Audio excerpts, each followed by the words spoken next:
संघं नमामि, संघं नमामि, संघं नमामि। मैं doctor JP Singh Ambedkar, जनपद रामपुर, उत्तर प्रदेश, भारत से बोल रहा हूँ। समर संघ का आदेश हुआ है कि मेरे को समर संघ के गोल्डन रूल नंबर 1 केवल समण पर अपना वक्तव्य देना है, तो मैं प्रस्तुत कर रहा हूँ। केवल समण। समण संघ के नाम से यह सुनिश्चित हो जाता है कि यह समणों का संघ है। इसमें समणों के अतिरिक्त किसी और की तनिक भी भागीदारी नहीं हो सकती। यह बुद्ध का भिक्षु संघ नहीं है, जहां पर समण और बमण के लिए प्रवेश था। यह शुद्ध रूप से समण लोगों के लाभ के लिए बनाया गया संघ है। अन्य का इसमें कोई काम नहीं है। जब भी लोग सभा, सम्मेलन, संगतियां करते हैं, तब उसमें यह सुनिश्चित किया जाता है कि इसमें केवल और केवल समण ही हो। यदि गलती से भी इसके अतिरिक्त कोई संगति में उपस्थित होता है तो उसको स्थान छोड़ना होता है। आरंभ में भारत जब महाभारत के नाम से भी जाता था, यहाँ रहने वाले लोग सभी समण थे। लोगों की मूल निवासी पहचान का नाम ही समण था। आज जिन लोगों को बहुजन, अर्जक, मूल निवासी, आदिवासी, कमेरा, मेहनतकश, मजदूर, मजबूर, दलित, पिछड़ा, दलित, शोषित, डिप्रेस्ड, शूद्र, नीच, ओबीसी, एसटी, एससी, धर्म परिवर्तित, विमुक्त लोग, भटके हुए लोग आदि के नाम से जाना जाता है। उन सब की पुरातन और प्राचीन राष्ट्रीय पहचान समण ही है। यदि आप भारत के बाहर जाते हैं, तब आपको भारतीय बताते हैं, पर जब भारत के अंदर यदि कोई आपसे पूछता है कि आपकी पहचान क्या है, तब आप उसे अपने राज्य की पहचान बताते हैं। ठीक ऐसा ही पहले भी होता था। जब व्यापारी सड़क के रास्ते सामान लेकर ईरान तक जाते थे, तब वह वहां अपनी राष्ट्रीय पहचान समण बताते थे। वहां के लोग बमण बोलते थे। तब देसी और विदेशी शब्द प्रचलित नहीं था। देश शब्द पाली का मिलता है। इसमें बहुत सारे शब्द बने हैं, जैसे देशक, देशना करने वाला, देशना, देशन, देश, देशण, देशना, दिखाना, उपदेश देना, जानकारी दिखाने वाला, टीचर, गुरु आदि भी पुकारा जाता है।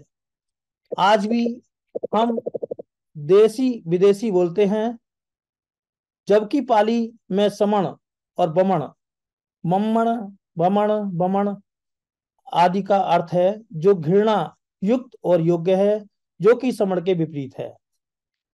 यूनाइटेड नेशन संयुक्त राष्ट्र के शब्द सम्राट अशोक के संयुक्त राष्ट्र से महाभारत के नाम से पुरानी भाषा में कहीं नहीं मिलता। सम्राट अशोक महान राजा ने अपनी पहली बार रट्ठों राष्ट्रों की इकट्ठा किया था और संयुक्त राष्ट्र को बनाया था।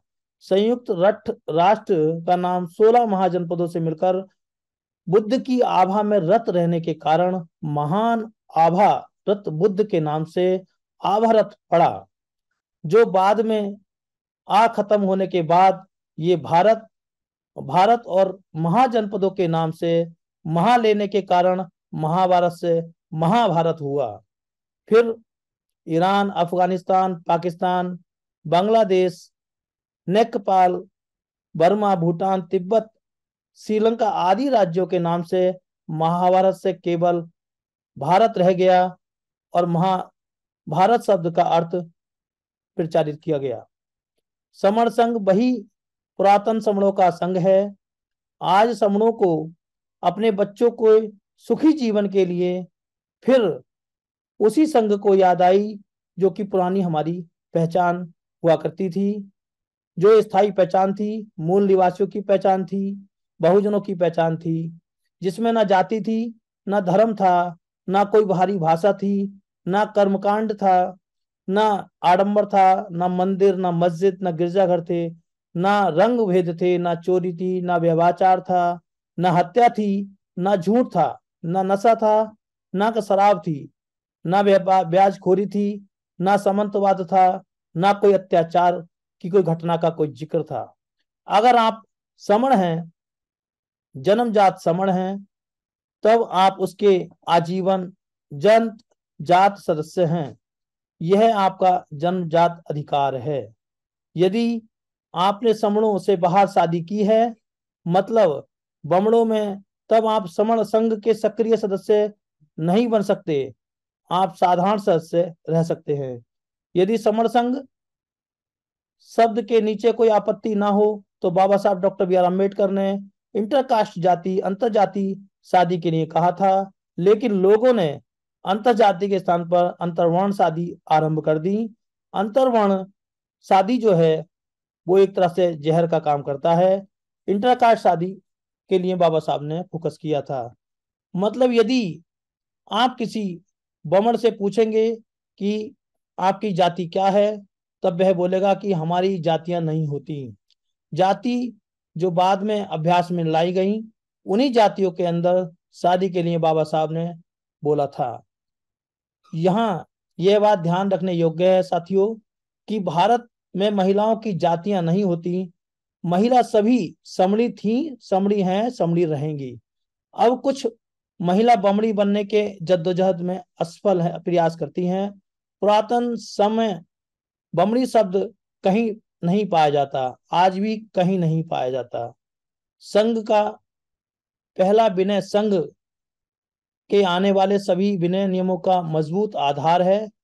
इससे यह सुनिश्चित होता है कि आप समण संघ में सभी के बमणों की घुसपैठ नहीं होगी। यह हमेशा हमेशा अपने शुद्ध रूप में रहेगा, चिरकाल तक रहेगा। आपने देखा होगा यहूदी अपने संघ में यहूदी के अतिरिक्त किसी अन्य को शामिल नहीं करते। ईसाई, मुस्लिम, सिख, पारसी, जैन, बौद्ध भी अपने संघ में किसी को भी शामिल नहीं करते। यह सभी बाद के संघ हैं जो अभी धार्मिक संघ कहलाते हैं, पर समण संघ धार्मिक संघ नहीं है। यह शुद्ध सामाजिक संघ है, समाज के हर समण का संघ है, समणों को सुरक्षित रखने का संघ है, देश प्रेमियों का संघ है। बहुत से लोग जो पहले समण थे पर वे अपने अपने कारणों के कारण बमणों की पहचान को अपना चुके हैं, वे समण संघ में दावा पेश करेंगे कि वे समण हैं। इसके लिए पुरानी भाषा, किताब आदि ही सबूत पेश करेंगे। ऐसे लोग जो पहले ही समण घात कर चुके हैं, वे दोबारा समण घात कर ही करेंगे। ऐसे लोगों के लिए समण संघ में कोई स्थान नहीं होता। समण संघ केवल समणों के संघ है। वे समणों का जो ना झुके हैं, ना टूटे हैं, ना बदले हैं, ना मैदान छोड़कर भागेंगे, ना घबराए हैं, ना कभी हारे हैं, ना कभी हार स्वीकार करेंगे। उनमें से जो कुछ समण आज शुद्ध रूप से समण हैं, शुद्ध समण हैं, और जो शूद्र के नाम से जाने जाते हैं, वह सब समण हैं।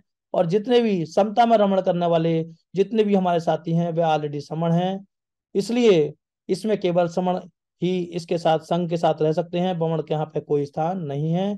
इसलिए इसमें ये गोल्डन रूल नंबर 1 जो है केवल समण का रखा गया है, ताकि इसमें कोई घात ना पहुंचा सके। यह मैं अपना वक्तव्य समाप्त करता हूँ।